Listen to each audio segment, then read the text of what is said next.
ദൈവത്തിൻ്റെ അതിപരിശുദ്ധ നാമം മഹത്വപ്പെടുമാറാകട്ടെ. നമ്മളിന്ന് വായിക്കുന്നത് വിശുദ്ധ ലൂക്കോസിൻ്റെ സുവിശേഷം 7-ാം അധ്യായം 34-35 തിരുവചനങ്ങൾ. മനുഷ്യപുത്രൻ ഭക്ഷിക്കുന്നവനും പാനം ചെയ്യുന്നവനുമായി വന്നു. അപ്പോൾ ഇതാ ഭോജനപ്രിയനും മദ്യപനും ചുങ്കക്കാരുടെയും പാപികളുടെയും സ്നേഹിതനുമായ മനുഷ്യനെന്ന് നിങ്ങൾ പറയുന്നു.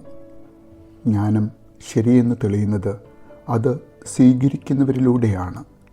പരിശുദ്ധ തൃത്യേക ദൈവത്തിന് സ്തുതി. തന്നെ പറ്റി പ്രചരിക്കുന്ന അപവാദങ്ങൾ യേശു പറയുന്ന ഒരു തിരുവചനം. ഇതിലും മോശമായ അഭിപ്രായം ഒരു വ്യക്തിയെക്കുറിച്ച് സമൂഹത്തിൽ കേൾക്കാനാകുമോ? മദ്യപൻ, തീറ്റപ്രിയൻ, യഹൂദ സമൂഹം മുഴുവനായും വെറുക്കുന്ന, റോമൻ സാമ്രാജ്യത്തിനു വേണ്ടി ചുങ്കം പിരിക്കുന്ന ചുങ്കക്കാരുടെ സ്നേഹിതൻ, അതിലും അപ്പുറം പാപികളുടെ, വേശ്യകളുടെ സ്നേഹിതൻ. ഇങ്ങനെയെല്ലാം വളരെ മോശപ്പെട്ട ഒരു മനുഷ്യനായാണ് തന്നെ ചിലർ, പ്രത്യേകിച്ചും പരീശന്മാർ ചിത്രീകരിക്കുന്നത് എന്ന് തന്നെക്കുറിച്ച് തന്നെ പറയുന്ന ഒരു യേശുവിൻ്റെ തിരുവചനം.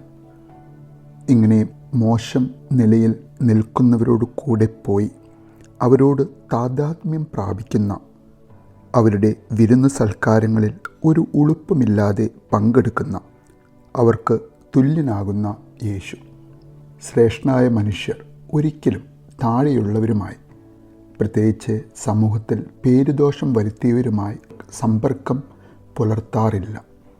എന്നാൽ അതിന് വിപരീതമായി യേശുവിൻ്റെ ഈ പ്രവൃത്തികൾ പരീശന്മാരുടെ അതിശക്തമായ വിമർശനത്തിന് ഇടവരുത്തുകയാണ്.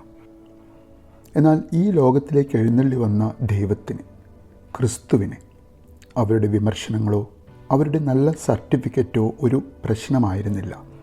അവന് വേണ്ടിയിരുന്നത് പശ്ചാത്താപമുള്ള മനസ്സുകളെയാണ്, പാപികളെയാണ്, പല കാരണങ്ങളാലും ജീവിതത്തിൽ പരാജയപ്പെട്ടു പോയവരെയാണ്.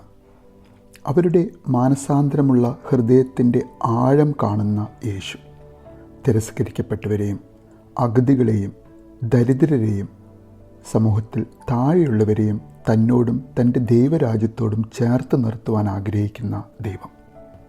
യേശു ഈ വചനം അവസാനിപ്പിക്കുന്നത് 35-ാം തിരുവചനത്തിൽ ഇങ്ങനെ പറഞ്ഞാണ്: ജ്ഞാനം ശരിയെന്ന് തെളിയുന്നത് അത് സ്വീകരിക്കുന്നവരിലൂടെയാണ് എന്ന വചനത്തിലൂടെ.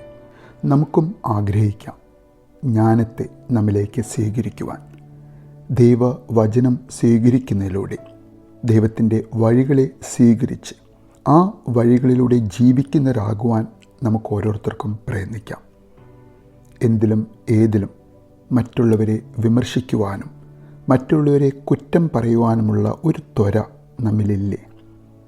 അന്ന് വിശുദ്ധ യോഹന്നാനെ അവൻ്റെ കർശനവും ഉപവാസവുമുള്ള ജീവിതം കണ്ട് അവനെ വിമർശിച്ചവരെപ്പോലെ, സാധാരണ ജനങ്ങളോടും പാപികളോടും കൂടെ ഭക്ഷണം പങ്കുവെച്ച് കഴിക്കുന്ന യേശുവിനെ കുറ്റം പറയുന്ന പോലെ ഇന്നും നാമും എത്ര പേരെ നമ്മുടെ ജീവിതത്തിൽ അവരുടെ ജീവിതത്തിൻ്റെ സത്യാവസ്ഥ ഉൾക്കൊള്ളാതെ നമ്മൾ വിമർശിക്കുന്നുണ്ടാകാം, കുറ്റം പറയുന്നുണ്ടാകാം, അല്ലേ?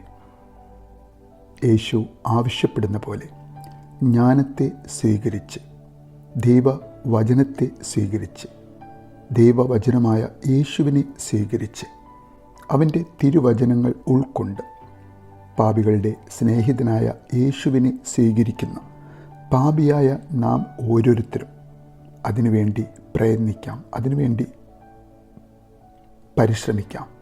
അവൻ നമ്മുടെ സ്നേഹിതനായി തീരുവാൻ.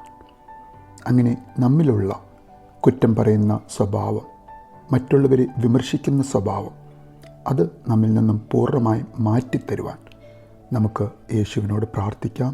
നല്ലൊരു ദിവസം നേരുന്നു.